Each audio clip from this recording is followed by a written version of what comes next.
এবার দেখে নেব আজকের জাতীয় দৈনিক পত্রিকাগুলোর প্রধান শিরোনামগুলো।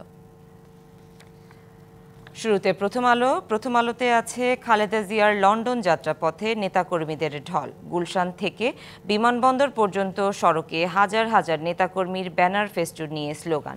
সেই সাথে দেখতে পাচ্ছি বিমানবন্দরে তাকে বিদায় জানান দলের মহাসচিব মির্জা ফখরুল ইসলাম, সেই সাথে স্থায়ী কমিটির সদস্য খন্দকার মোশাররফ হোসেন সহ জ্যেষ্ঠ নেতারা।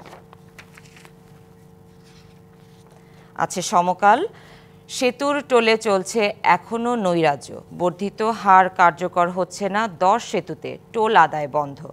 সেই সাথে 5ই আগস্টের পর পালিয়েছে বিভিন্ন সেতুতে টোল আদায়কারী প্রতিষ্ঠানের লোকজন। আছে যুগান্তর, অর্থনীতি ধ্বংস করতে গ্যাসের মূল্য বৃদ্ধির প্রস্তাব, দেশবিরোধী চক্রান্ত কিনা তা খুঁজে বের করার দাবি। অন্তর্বর্তী সরকারকে বেকায়দায় ফেলতে একটি চক্র এ ধরনের প্রস্তাব দিচ্ছে। টেক্সটাইল খাতসহ অংশীজনদের সঙ্গে আলোচনা করে দাম নির্ধারিত করা উচিত। আছে কালবেলা, রাজনৈতিক জীবনে চাপ বাড়ছে টিউলিপের, বহিষ্কার হতে পারেন লেবার পার্টি থেকে, দল বহিষ্কার করলেও স্বতন্ত্র এমপি থাকবেন। নিজের বিরুদ্ধে ওঠা অভিযোগ তদন্ত চেয়ে চিঠি, চীন সফর বাতিল করে লন্ডনে থাকার পরামর্শ, জিজ্ঞাসাবাদ করেছে ব্রিটেনের মন্ত্রিপরিষদ দপ্তর।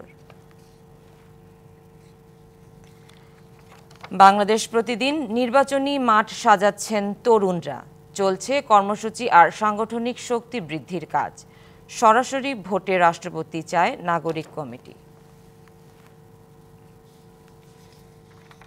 দৈনিক ইত্তেফাক, শেয়ার বাজার সংস্কার করা হচ্ছে, অর্থ উপদেষ্টা, শেয়ার বাজার থেকে 1.5 দশকে 1 লাখ কোটি টাকা আত্মসাৎ করা হয়েছে।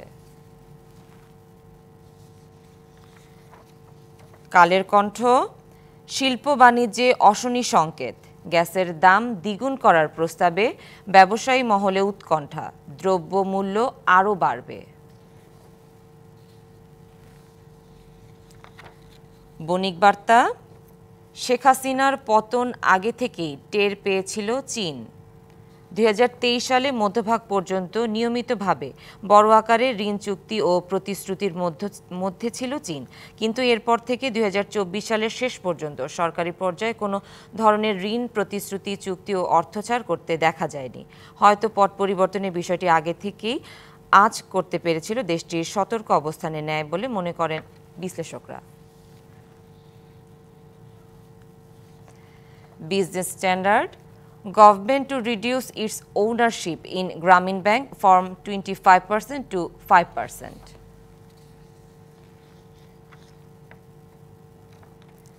Daily Observer, 5 bank accounts for 54 PC of default loans.